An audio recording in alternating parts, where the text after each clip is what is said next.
Alright guys, sa mapagpalang araw sa inyong lahat, meron tayong isang reaction video dito kay Rob News React.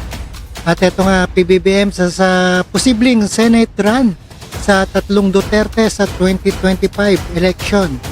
It's a free country, yan ang sabi ni PBBM. Malayang tumakbo ang mga Duterte sa sunod na halalan. Ito ay naging tugon ng Pangulong Ferdinand Marcos Jr. nang natanong tungkol sa paulat ng potential Senate run ni dating Pangulong Rodrigo Duterte at ang mga anak sina Baste at Congressman Paulo. Takbo kaya ako ng senador? Malakas ng pwersa nito. At maraming salamat sa inyong lahat at panoorin po natin ang buong detalye guys. Alright? Malayang tumakbo ang mga Duterte sa 2025 elections. Ito ang reaksyon ni Pangulong Ferdinand Marcos Jr. nang tanungin ukol sa pagtakbo bilang senador. Ayan, Duterte, isang malakas na pwersa yan.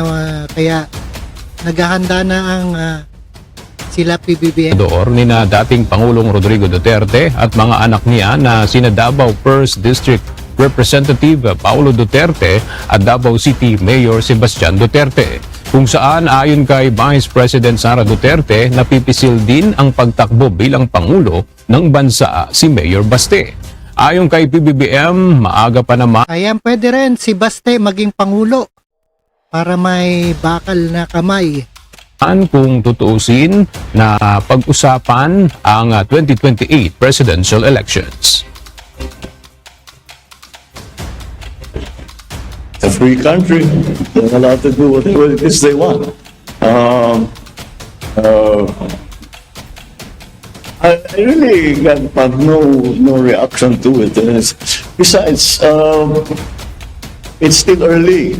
We really won't know any of these things. We're talking about 2028. Ang dami pang mangyayari. Alright, marami pa raw mangyayari ng tugon ni Pangulong Ferdinand Marcos. At mahaba-haba pa rin na 2028 pang presidential. At sa Senado muna tayo. Mga senador, sino ang boboto nyo? And comment down below na lang guys. At maraming salamat. And peace out.